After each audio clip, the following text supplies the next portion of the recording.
Jursman Jurnalistik Semandan. Satu tulisan selamanya menginspirasi. Halo teman-teman semuanya. Jadi di sini semoga semua dalam keadaan sehat ya. Perkenalkan saya Narufta dan di sini saya akan memandu jalannya sesi talk show seputar mengenai ajang pemilihan JKT Bagus Jemberana tahun 2025. Nah tentunya karena topik kita mengenai ajang pemilihan JKT Bagus, nah tentunya di sini narasumber kita adalah JKT Bagus Jemberana, begitu dari Semandan sekolah kita tercinta. Oke, halo Kak Bagus dan Kak Cita. Gimana kabarnya Kak? Semoga baik. Mungkin boleh perkenalan dulu nih Kak, biar teman-teman di rumah semakin kenal gitu sama JKT Bagusnya. Mulai dari aku ya.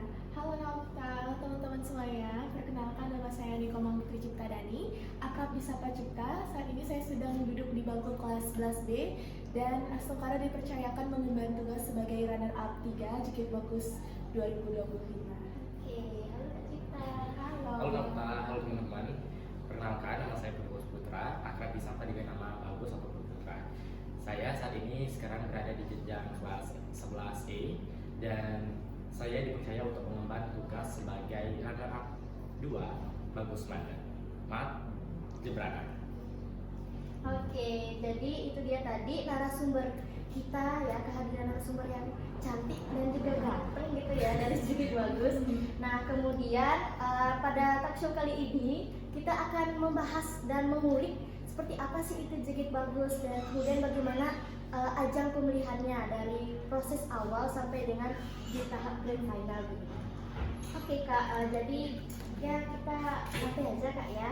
Dari grand final itu kemarin dilaksanakan di panggung terbuka Purjaganata ya. Itu dari jam berapa Kak mulai acara? Kalau dari open gate-nya itu dari jam 5:30 kita sudah mulai. Tapi kalau dari finalisnya kita sudah prepare dari jam 10 pagi karena kan kita ada sesi berias itu. Jadi kita mulai dari jam 10 pagi dan untuk mulainya itu dari jam 5:30 sampai jam 11 malam kurang lebihnya. Gitu.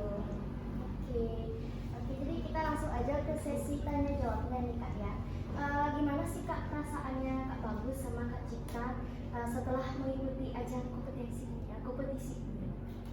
dari Kak Cita? Oke, dari aku sendiri tentunya sangat senang sekali karena dipercayakan untuk mengikuti ajang yang menurut aku sendiri itu merupakan ajang yang besar di Kabupaten Jemberana, yaitu JKT Bagus Jemberana, dan di mana ajang ini tuh sudah terkenal di mana-mana ya. Jadi ini sungguh kesempatan yang luar biasa karena dari perasaannya sungguh senang sekali karena bisa keluar dari zona nyaman saya sendiri. Kalau Bagus? Mirip sama Cipta.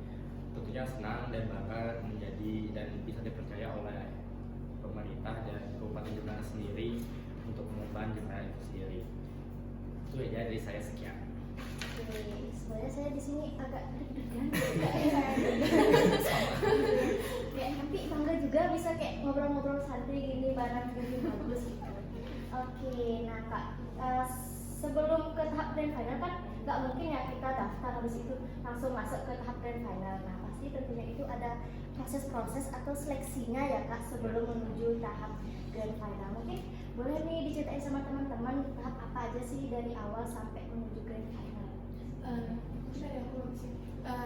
Awalnya dapat info pendaftaran itu lewat story-nya IG JKT Bagus Jemberana. Dimana hal ini tuh aku mungkin skip aja karena masih kayak kurang percaya diri dari saya sendiri, kayak ajang JKT Bagus nih, in case kan JKT dan bagus harusnya dipilih dari fisiknya. Saya kurang memiliki rasa percaya diri dalam bidang tersebut, tapi dengan dorongan teman-teman, dorongan guru, dorongan keluarga, sementara saya mendapatkan kepercayaan diri itu dan mulai pendaftaran. Setelah itu di pendaftaran itu tentunya ada seleksi. Kita di sini ada 2 seleksi. Yang pertama itu kita seleksi tes wawancara, di mana tes wawancara ini ada deep interview sama wawasan kita sendiri. Jadi kita diwawancarain dan Astokara itu dari 50 peserta kurang lebihnya itu terseleksi menjadi 15 peserta. Nah setelah seleksi itu besoknya itu ada namanya seleksi, kita membuat suatu esai tentang pariwisata yang ada di Jemberana, terus kita paparkan, itu diseleksi menjadi 10 besar. Nah momen 10 besar itu yang menjadi penentuan untuk menjadi finalis. Itu adalah sebuah momen yang menurut saya deg-degan seperti penentuan hidup Bagus ya. Jadi benar-benar di sanalah keputusan yang sebenarnya untuk menjadi finalis tersebut, dan Asungkara saya lolos ke finalis tersebut. Mungkin untuk Bagus preliminarnya. Preliminary ya.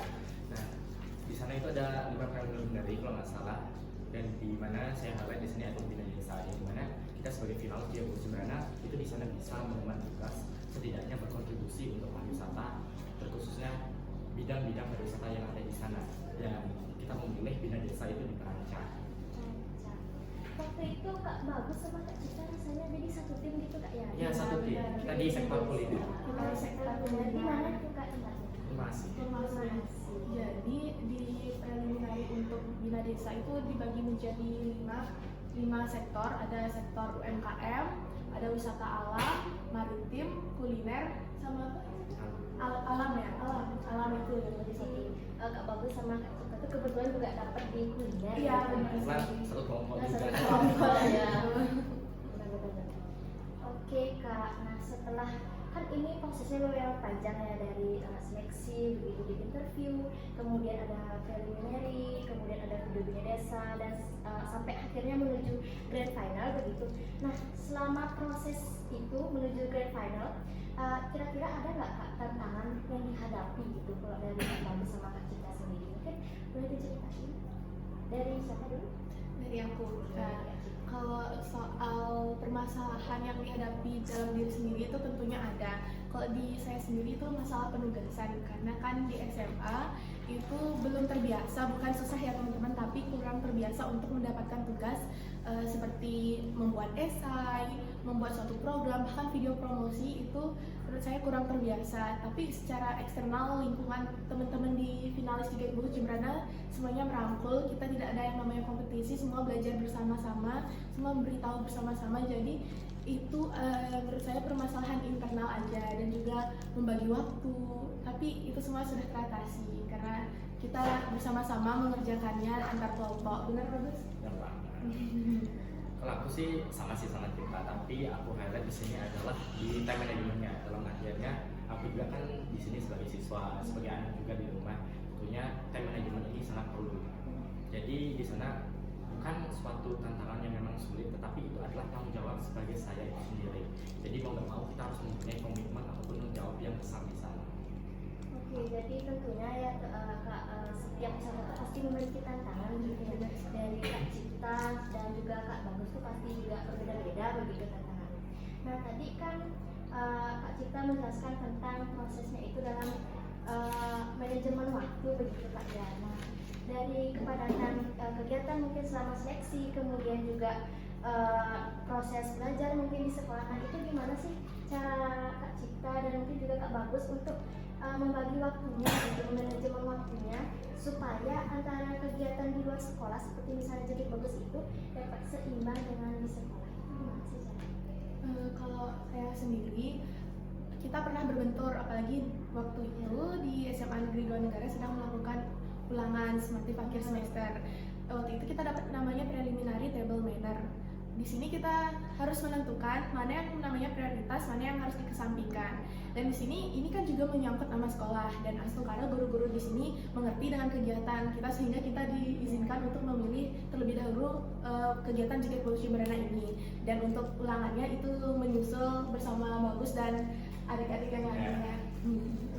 Pada aku sendiri dari kegiatan yang bertabrakan dari Jeged Bogor Sembrana, dari semangat itu kuncinya adalah skala prioritas. Dalam akhirnya kita bisa memprioritaskan diri kita di kegiatan tersebut.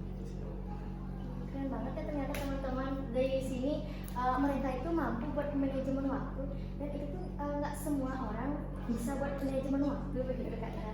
Oke Kak, sekarang sebelumnya kan tadi juga Kak Cita pernah cerita kalau misalnya waktu awal pendaftaran tuh agak minder atau ragu. Mungkin di Kak Bagus ngalamin seperti itu mungkin juga. Nah selama proses itu pernah nggak ngalamin rasa minder atau ragu, dan gimana sih caranya Kak Bagus sama Kak Cita itu buat ngatasin rasa minder atau kayak kurang percaya diri gitu Kak?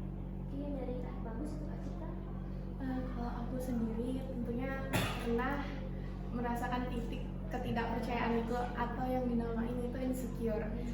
Untuk dikategorikan untuk dipanggil seorang jeget kepada diri sendiri itu rasanya kurang layak, apalagi teman-teman tuh bilang jeget gitu ya.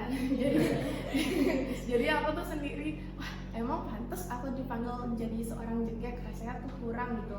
Tapi cara saya ngatasin itu pertama apresiasi kepada diri sendiri terlebih dahulu.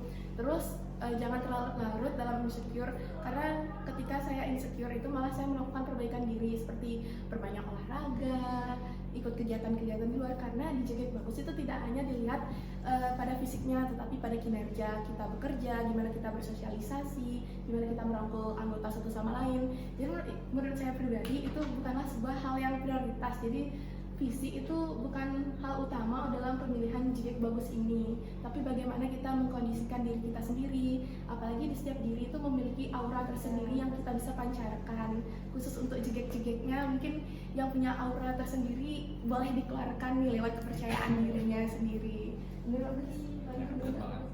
Oke, kalau dari aku sendiri pernah sih ngalamin fase yang dimana aku nggak percaya diri. Tetapi dari percaya diri tersebut justru itu adalah sebuah tantangan bagaimana cara kita berprogres dan mengevaluasi diri ini. Dari pemilihan Jeget Bagus Jembrana itu sendiri, saya belajar bahwasannya cantik ataupun tampang itu bukan menjadi prioritas, tetapi yang kita perlu prioritaskan di sini adalah behavior ataupun attitude ataupun manner yang kita miliki. Dalam artiannya kita harus memprioritaskan behaviornya dulu, baru brandnya ataupun education yang kita punya miliki, dan baru beauty itu sendiri. Tetapi beauty itu sendiri bukan dinilai dari tampanan ataupun kecantikan, tetapi dinilai dari di dalam hati diri juga. Berarti Jeget Bagus itu bukan hanya sekedar ajang harus cantik atau ganteng gitu ya teman-teman, tapi juga tentang bagaimana pola pikir, brandnya, kemudian juga tentang attitude begitu teman-teman. Oke Kak, dari ini nih waktu ikut Jeget Bagus, nah apa sih yang membuat Kak Bagus sama Kak Cipta ini tertarik buat ikut ajang pemilihan Jeget Bagus Jembrana, dan apa sih yang memotivasi gitu Kak Bagus sama Kak Cipta buat ikut Jeget Bagus? Saya sendiri, saya dulu saat SMP merupakan siswa aktif yang sangat aktif dalam organisasi seperti OSIS, kepramukaan, tapi setiap orang tentunya memiliki titik jenuhnya atau bosan dalam mengikuti hal tersebut, sehingga saya saat SMA berfokus untuk kependidikan saja nih. Mending saya berfokus pada pendidikan dan mengesampingkan hal-hal yang berbau organisasi, karena dipikir-pikir juga membuang-buang waktu, membuang-buang tenaga. Tapi ternyata omongan saya ini salah. Saya tidak bisa lepas dari hal tersebut. Saya juga yakini bahwa diri saya sendiri memang hobi dan sangat suka berkecimpung di organisasi yang berbentuk sosial itu, seperti Jeget Bagus Jembrana, dan dengan dukungan teman-teman, dukungan keluarga yang penuh dorongan dan support, saya mendapatkan kepercayaan diri itu sehingga termotivasi untuk mengikuti Jeget Bagus Jembrana ini. Kalau dari Kak Bagus? Kalau dari aku sendiri, motivasi terbesar ketika melihat Jeget Bagus itu sendiri dan kenapa saya bisa join ke dalam sejebat ataupun sempat Jeget Bagus Jembrana adalah saya melihat alumni dari sana tersebut memiliki value yang memang berbeda. Dalam artiannya dia memiliki brand yang memang mencerminkan seorang Jeget Bagus, dan di sana saya belajar bahwasannya itu tuh adalah ajang yang memang menerapkan sebuah prinsip behavior terlebih dahulu, bukan menerapkan yang lainnya. Dan kita harus menekankan aksi nyata yang di sana, bukan omongan semata-mata dalam pemberdayaan sektor pariwisata yang ada di Jembrana. Seperti itu. Oke, ternyata luar biasa banget ya jawaban dari Jeget Bagus. Gak nyangka banget, keren banget. Di sini saya deg-degan jadi Pak. Oke Kak, kita lanjut ke pertanyaan berikutnya nih Kak ya. Kan setelah mengikuti ajang pemilihan Jeget Bagus nih Kak, persiapan diri dari awal sampai menuju grand final itu apa aja sih Kak? Kalau dari Kak Bagus sama Kak Cika, mungkin teman-teman di rumah yang tahun depan di tahun 2026 ingin ikut ajang pemilihan Jeget Bagus Jembrana, bisa disimak baik-baik karena ini tuh tentunya akan membantu teman-teman gitu ya buat nanti menuju ke Jeget Bagus Jembrana tahun 2026. Oke, dari Kak Bagus ke Kak Cika dulu. Oke, dari aku sendiri yang pertama tentunya kita harus memplaningkan. Dalam artinya di sana saya berencana dari angka awal saya itu yang pertama itu dari Jeget Bagus Jembrana terlebih dahulu. Jadi itu adalah tongkat estafet pertama saya yang dimana saya lanjutkan ke Jeget Bagus Jembrana. Dan di Jeget Bagus Jembrana itu sendiri langsung karena kemarin saya dapat runner up 1. Di sana saya belajar bahwa di sana banyak sekali materi yang saya dapatkan baik dari sekolah, pariwisata hingga attitude itu sendiri. Jadi pembekalan yang saya dapatkan dari JG Bagus Semandan itu sangat bermakna bagi JG Bagus Jemberana itu sendiri. Jadi buat teman-teman yang memang masih ragu untuk mengikuti ajang JG Bagus Jemberana, kalian bisa memulai dari langkah awal dari JG Bagus sekolah itu sendiri.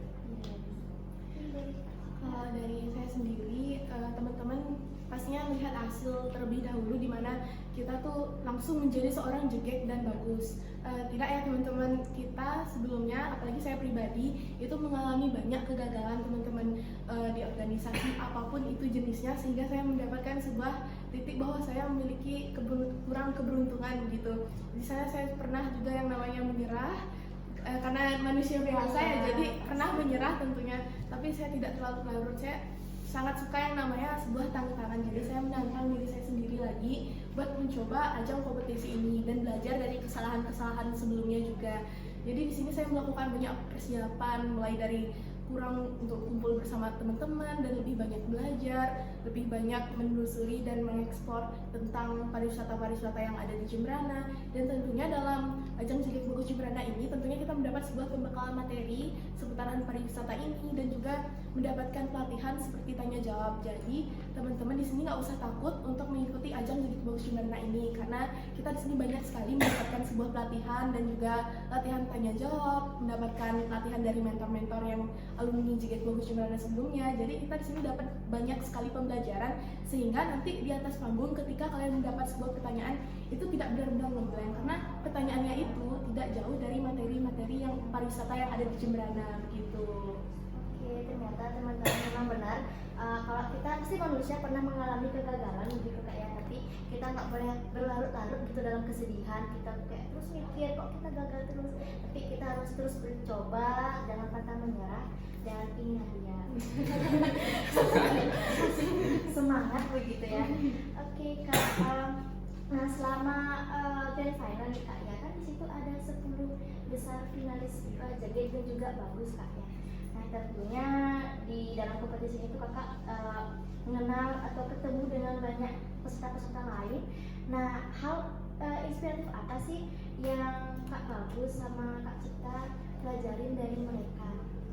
Dari finalis ya? Ya dari finalis finalis. yang lain. Kalau dari saya pribadi, Cipta?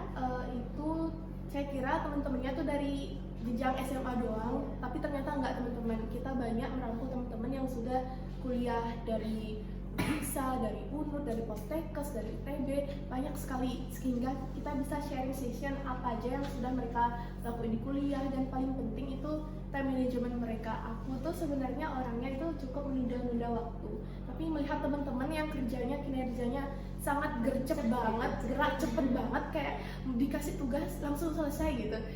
Beda dengan saya yang suka menunda-nunda tugas, jadi hal itu membuat saya termotivasi. Ya benar sekali, buat tidak menunda-nunda waktu, karena kalau kalian menunda waktu sedikit itu sudah kalah jauh sama mereka yang udah gerak cepet gitu teman-teman. Itu tidak bagus. Benar banget. Kalau dari aku sendiri, dari finalis lomba saya itu sendiri, aku termotivasi karena di sana bukan hanya dari jenjang SMA, betul banget dikatakan kita tadi, dari kuliah juga.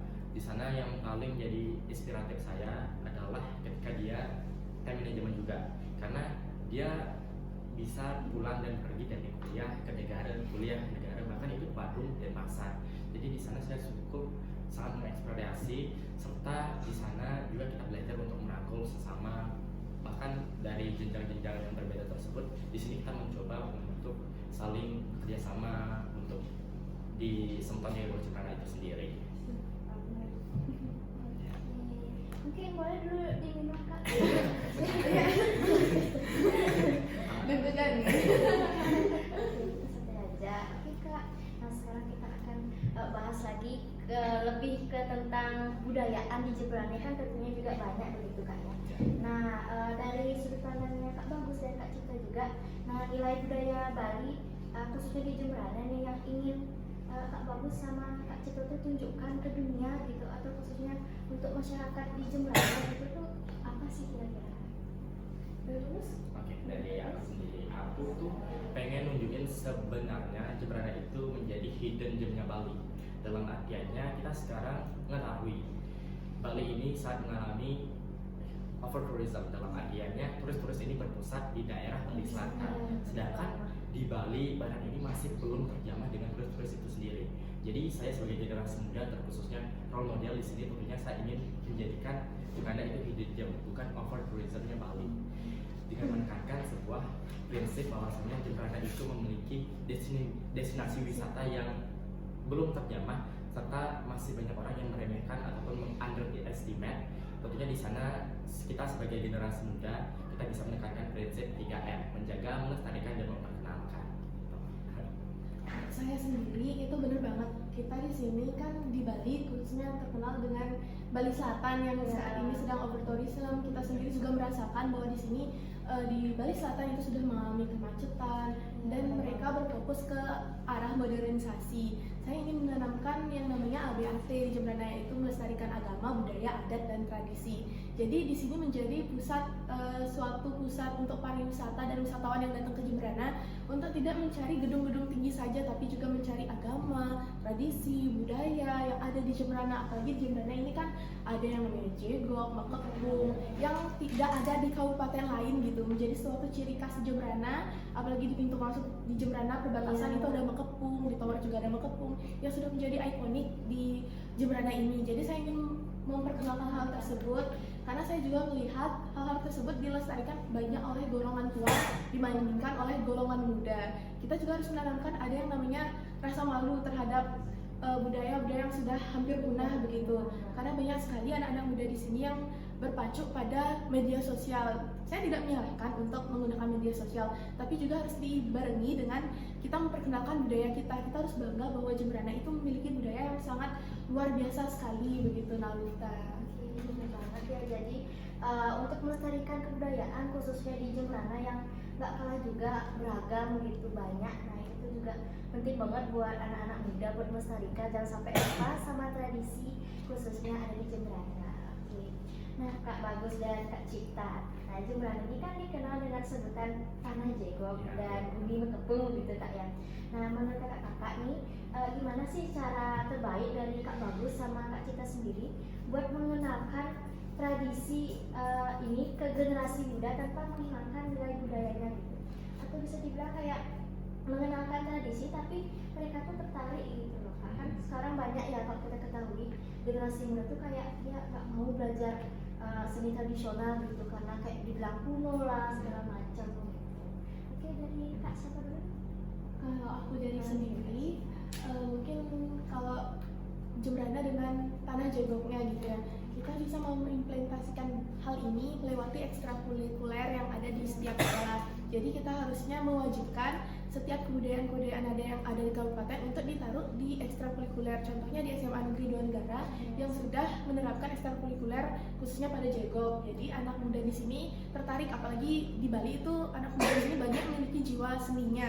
Jadi tersalurkan lewat ekstrakurikuler tersebut, sehingga dari diri sendiri, dari orangnya tersebut tahu tentang budaya-budaya yang ada di Jembrana, sehingga bisa memperkenalkan kebudayaan tersebut keluar Jembrana. Apalagi nanti kan pastinya kita akan merantau ke daerah lain, setidaknya kita tahu apa sih yang ada di Jembrana, kita bisa memperkenalkan.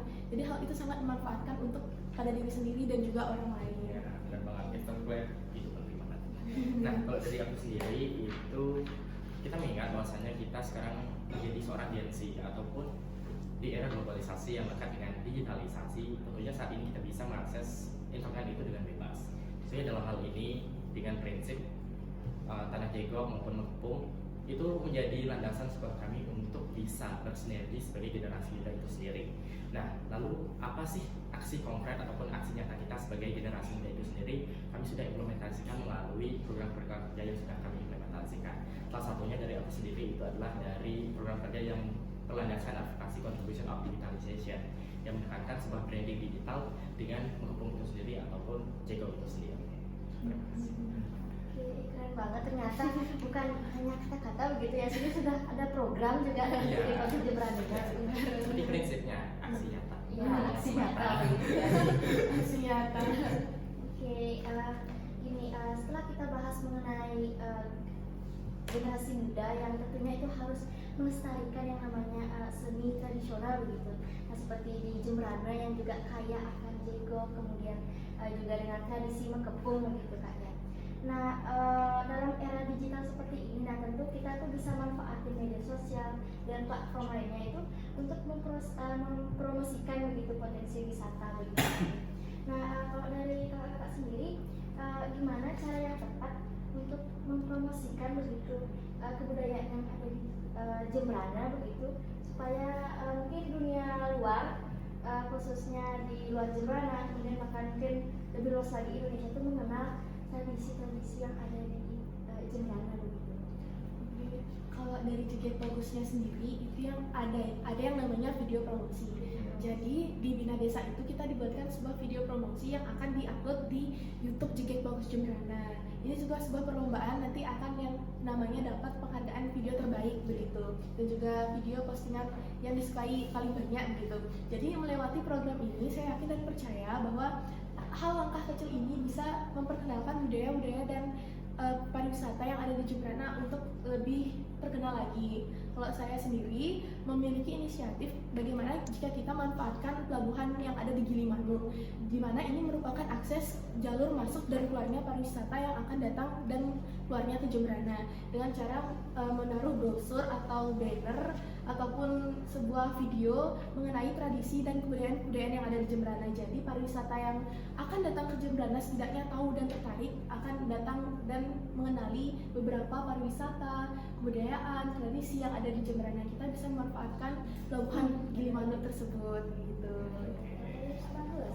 Ya, tadi benar banget kata Cipta tadi, kita membuat video dan itu salah satu program dari Bina Desa kami. Tapi kalau dikatakan kita memanfaatkan media digital, sebenarnya nggak harus jadi Joget Bagus terlebih dahulu. Kita sebagai manusia biasa sudah bisa harus melestarikan budaya yang ada kita miliki. Masyarakat sendiri. Ya, nggak harus jadi Joget Bagus sebenarnya. Ya, benar banget. Dari hati kita, hati nurani kita mengupload apa yang memang kita miliki. Jangan mengupload hal yang di luar Jembrana itu sendiri. Karena Jembrana sungguh kaya ya, sebenarnya bagus ya. Iya sebenarnya.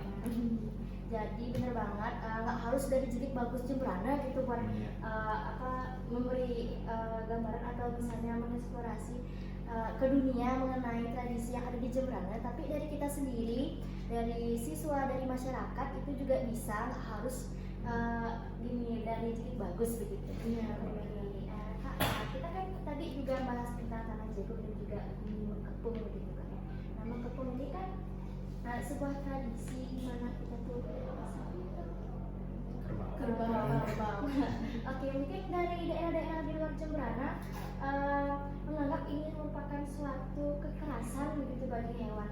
Nah, menurut dari pandangan Kak Cipta sama Kak Bagus sendiri, gimana sih cara mengatasi gitu pola pikir mereka mengenai tradisi mengepung kita? Apakah memang itu menjelaskan bahwa sebenarnya itu bukan kekerasan pada hewan, tapi melainkan hal lain mungkin yang memiliki nilai-nilai tersendiri.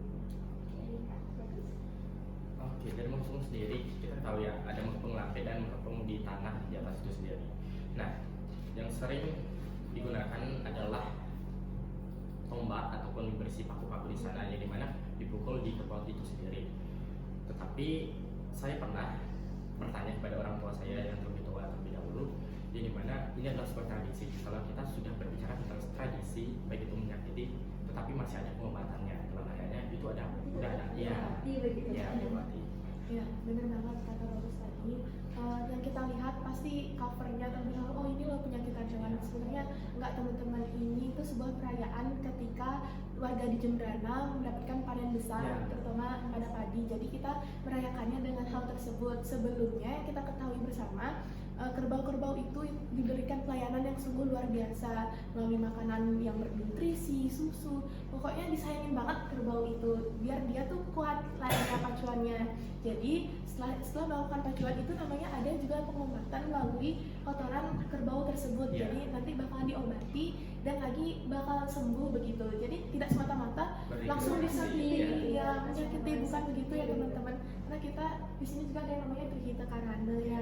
Jadi kita harus mempertahankan hal tersebut dan juga tradisi, ada yang juga namanya tradisi. Jadi secara turun-temurun ini kita harus jaga begitu. Maka dengan mengikuti ajang Jadi Bagus Jemberana itu memiliki dampak besar begitu ya, dari pemahaman kita mendapatkan ilmu-ilmu baru. Kemudian nih Kak, dari Kak Bagus atau juga Kak Cipta sendiri, hal apa yang dapat dipelajari tentang diri sendiri setelah mengikuti ajang ini? Mungkin apa hal yang didapat gitu sekali? Mungkin dari Kak Bagus atau Kak Cipta dulu? Dari aku. Oh boleh, dari Kak Cipta. Kita lihat gitu menyimpan jawaban tersendiri lah saya. Kalau aku sendiri itu, saya sendiri itu kurang dalam public speaking ya teman-teman. Jadi di sini juga kita mendapat pelatihan dari mentor-mentor, dari kakak-kakak juga bagus, bahwa kita tuh public speaking apa sih yang ditakuti, itu yang kita cari, apa sih yang kita ditakuti. Nah, kita berbicara kepada teman-teman, kita harus terbiasa berbicara bersama lawan jenis begitu. Kita tidak boleh menanamkan rasa takut tersebut.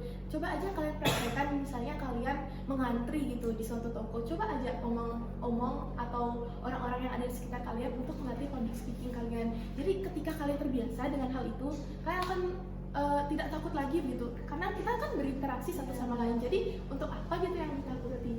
Iya benar sekali. Selain itu, saya juga ada yang namanya pelajaran 3B, Brand, Beauty, Behavior. Dan lagi satu, teman-teman pemuda itu harus menanamkan jiwa yang namanya brave and believe. Jadi ketika setiap pemuda menanamkan hal tersebut, tumbuhlah pemuda yang memiliki kepercayaan dan keberanian serta kepercayaan pada diri sendiri dan keputusannya begitu. Ya, benar banget. Oke, dari Cipta sendiri kan kayak public speaking. Kalau aku itu lebih takutnya di overthinking. Iya, karena jujur Jadi Bagus Jemberana itu dulu di pandangan saya itu adalah sebuah kompetisi yang sangat besar. Jadi ekspektasi saya di sana adalah sebuah kegagalan. Tetapi justru dari suatu overthinking tersebut menjadi sebuah tantangan buat diri saya. Dalam akhirnya saya harus bisa menjadi seorang manusia yang memiliki good mindset ataupun mindset yang bagus. Nah, tentunya dari sebuah kegagalan tersebut saya mendefinisikan bahwasanya gagal itu bukan ketika menjadi yang terburuk, berhasil pula bukan ketika menjadi yang terhebat. Jadi saya tidak berpatokan kepada kegagalan ataupun keberhasilan yang saya dapatkan, tapi saya berpatokan kepada proses ataupun pengalaman yang saya dapatkan ketika mencoba hal yang baru. Lebih lagi itu kan passion ya. Dan dari suatu kegagalan tersebut pasti ada kata merevisi ataupun mengevaluasi. Nah, itu aja. Oke, setelah mengalami proses panjang ya Kak, dari tahap seleksi kemudian juga grand final, pasti lumayan menantang dan ada rasa capek nggak? Ada Capek-capek senang. Iya, senang soalnya. Nah Kak, ini kan sudah berdiri ya dua narasumber hebat nih dari Jadi Bagus Jemberana. Nah, kira-kira siapa nih sosok yang menginspirasi Kak Bagus sama Kak Cipta buat dalam meraih prestasi ini gitu, dalam perjalanan meraih prestasi di Jadi Bagus Jemberana? Dari Kak Bagus kira-kira Kak Cipta? Dari saya. Ya, Kalau saya sendiri memiliki sosok inspiratif yang tidak jauh dari saya, yaitu bapak saya sendiri, di mana beliau orang yang sungguh luar biasa di mata saya, sungguh yang inspiratif. Beliau tidak pernah sama sekali menuntut saya untuk menjadi siswa yang berprestasi, menjadi orang yang mendapatkan nilai tertinggi, tapi beliau mengatakan jangan pernah memikirkan hasil, tapi bagaimana keikhlasan dan ketulusan menjalankan proses tersebut. Jadi bagaimana kita menjalani, bagaimana kita mendapatkan sebuah pelajaran di setiap proses itu. Jadi dengan beliau, saya juga mendapatkan tuntunan dari sebuah perjalanan itu. Jadi Bagus Jemberana luar biasa supportnya, mulai dari pemberian materi tentang pariwisata yang ada di Jemberana. Jadi saya terinspirasi dari keluarga saya sendiri, yaitu bapak begitu.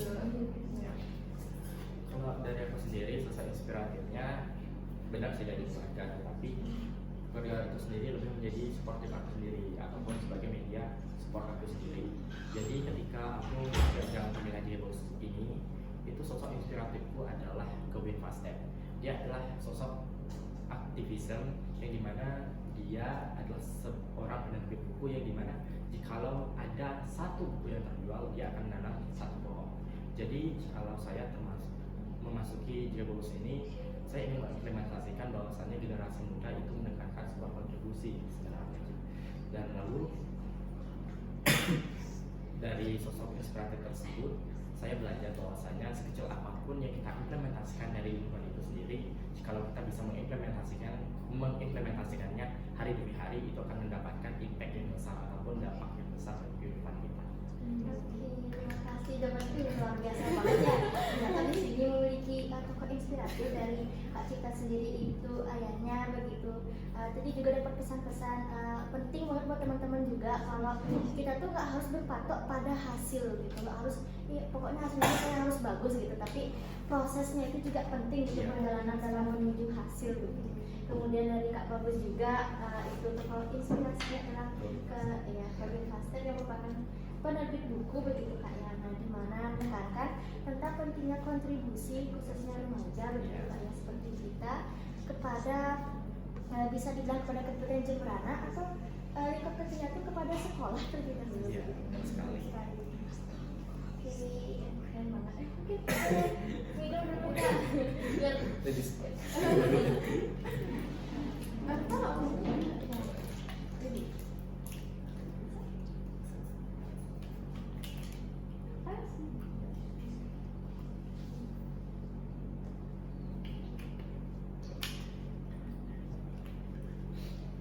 Saya ada beberapa pertanyaan nih.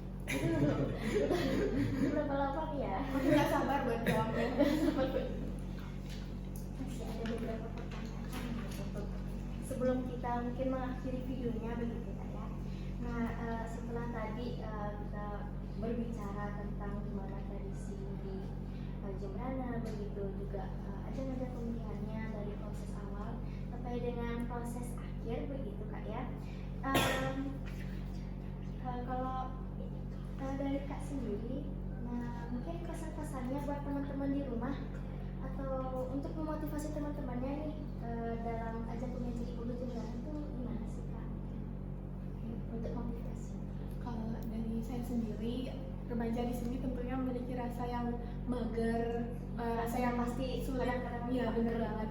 Rasa yang sulit dicoba itu wajar teman-teman, tapi tidak untuk dibiasakan begitu. Cobalah untuk mengeksplor hal-hal yang di luar zona nyaman kalian. Ketika kalian mengeksplor hal-hal di zona nyaman kalian itu, di luar zona nyaman itu, kalian akan mendapat suatu pembelajaran yang luar biasa, dan itu sangat berfungsi bagi kehidupan dan masa depan kalian.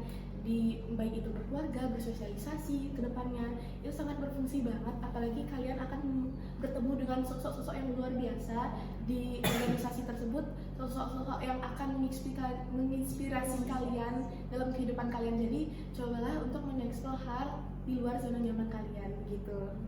Oke, kalau dari Kak Bagus gimana Kak? Kalau aku dari aku sendiri itu lebih ke evaluasi diri dalam artiannya kita sebagai generasi muda yang sering kali mencoba, tentunya yang paling sering kita ketemui adalah kegagalan dan keberhasilan yang seperti yang saya sebutkan tadi. Nah, tentunya hal ini yang perlu kita tekankan adalah sebuah pola pikir ataupun mindset yang baik. Dan dari pemilihan JG Bos Jemberana ini, saya memotivasi kalian bahwasanya tidak peduli seberapa kecantikan ataupun ketampanan yang kamu miliki, tidak peduli juga seberapa besar pengetahuan yang kamu miliki, tetapi yang menjadi prioritas utama adalah attitude itu sendiri ataupun etika yang kamu miliki. Jadi kamu bisa menggunakan platform JG Bos Jemberana ini sebagai acuan kamu untuk mengupgrade diri kamu ke masa depannya. Terima kasih. Oke, benar banget teman-teman. Jadi sudah dijelaskan juga ya kalau proses gitu itu penting dan nggak harus berpatok sama hasil begitu. Kemudian juga kita tuh kalau misalnya mengalami kegagalan itu nggak boleh mentang menyerah, kita harus tetap mencoba. Oke Kak, mungkin sebelum kita mengakhiri videonya, dari kakak-kakak sendiri, Kak Bagus dan juga Kak Cita nih Kak, kalau dikasih kesempatan buat ngajak orang lain di tahun depan buat ikut jadi Bagus, nah kira-kira apa yang bakal Kak Cita sama Kak Bagus omongin ke mereka? Mungkin pesan apa yang JG Bos Jemberana. Iya. Oke. Untuk pesan di JG Bos Jemberana, kita sebagai sematan JG Bos Jemberana 2025 yang dimana akan menjadi panitia di 2025. Tentunya yang pastinya yang kita tekankan di sematan JG Bos Jemberana adalah keaktifan Anda yang berada di sematan JG Bagus itu sendiri, karena banyak sekali saat ini isu-isu ataupun permasalahan keorganisasian, contohnya sekali anggota-anggota yang kurang aktif dalam organisasi. Tentunya ketika kamu tergabung dalam organisasi JG Bos Jemberana, yang penting menjadi prioritas itu adalah komitmen kamu ataupun tanggung jawab kamu ketika kamu tergabung dalam Jigit Bagus Jembrana itu sendiri, dan tidak peduli seberapa besar selempang yang kamu gunakan, tapi bagaimana kamu berkontribusi untuk Jembrana itu sendiri. Oke, benar banget tadi kata Bagus. Bukan selempang yang memantaskan kita, tapi kita yang memantaskan selempang tersebut. Jadi gimana panitia-panitia di sini juga nggak ada panitia yang namanya yang panitia yang serem, panitia yang menyebut kalian semua itu nggak ada teman-teman. Panitia semua yang ada di Jigit Bagus Jembrana merupakan panitia yang mengapresiasi hal-hal kecil di setiap progres kalian. Jadi buat kalian yang ingin bergabung ke organisasi Jigit Bagus Jembrana, kita sangat welcome sekali karena kita tidak melihat sebuah pageant. Jigit Bagus Jembrana bukan sebuah pageant yang hanya mengandalkan tampang atau muka, tapi bagaimana kontribusi kalian, kontribusi kecil kalian terhadap Jigit Bagus Jembrana ini begitu. Ini bener banget, jadi teman-teman di rumah harus benar-benar nyimak gitu ya, karena selempang tuh bukan semata-mata kayak cuma buat berhias gitu, tapi ada tanggung jawab yang besar juga kan sekali yang dibawa dari kakak-kakaknya. Oke Kak, tapi sebelum gini nih kita akhirin, tadi saya terbesit suatu pertanyaan gini Kak ya. Kalau misalnya saya siswa atau orang yang nggak pernah ikut organisasi mungkin sebelumnya dan pertama kali ini ikut organisasi dan ini nggak ke Jigit Bagus itu bisa atau enggak sih Kak? Atau harus orang-orang yang pernah ikut organisasi atau orang yang berprestasi harus ikut Jigit Bagus? Oke, Kak. Oke, kita enggak, teman-teman semuanya bisa join ke organisasi Jigit Bagus Jembrana ini. Apalagi teman-teman gabung ke organisasi Jigit Bagus Jembrana ini organisasi yang pertama kali gitu. Tapi jangan mengandalkan yang namanya kehokian teman-temannya atau bodo amat gitu ya, yang penting doa aja gitu. Enggak teman-teman, tapi harus ada yang namanya effort, ada yang namanya usaha. Kita juga melihat potensi di setiap orang itu pasti tentunya ada. Kita harus usaha ingin mencapai suatu hal yang lebih, tentunya kita harus memiliki suatu usaha yang lebih juga begitu teman-teman. Jadi buat teman-teman yang baru pertama kali gabung ke organisasi itu nggak apa-apa banget, malah di organisasi Jigit Bagus Jembrana ini kalian lah mulai belajar dari hal-hal kecil gitu. Dari aku sendiri, tentunya semua orang bisa, karena semua orang memiliki potensi ataupun peluang yang sama. Dan untuk meraih peluang itu sendiri, kita harus bisa mengimplementasikan usaha-usaha yang sudah kita raih. Dalam artiannya, di Sultan Bagus Jembrana sebenarnya itu sudah ada pelatihannya, jadi tidak peduli seberapapun prestasi yang sudah kamu miliki sebelumnya, tetapi balik lagi kepada dirimu sendiri di Sultan Bagus sendiri.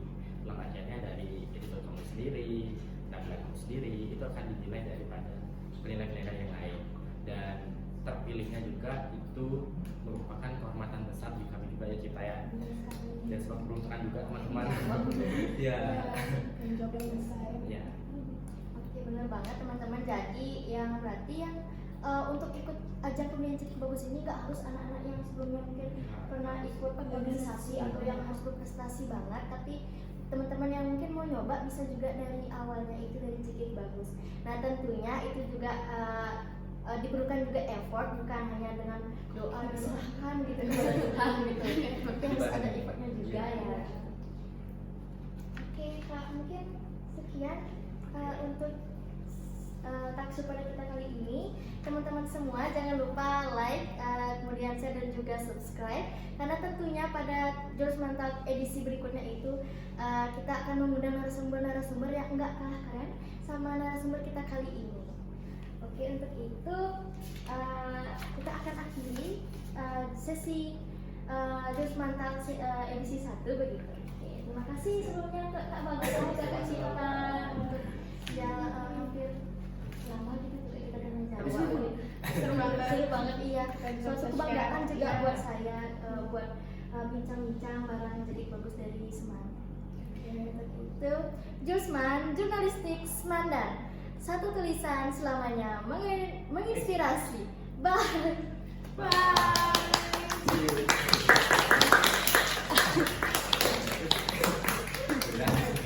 Mau ngulang nggak Jusman Jurnalistik itu? Bisa dipotong kan?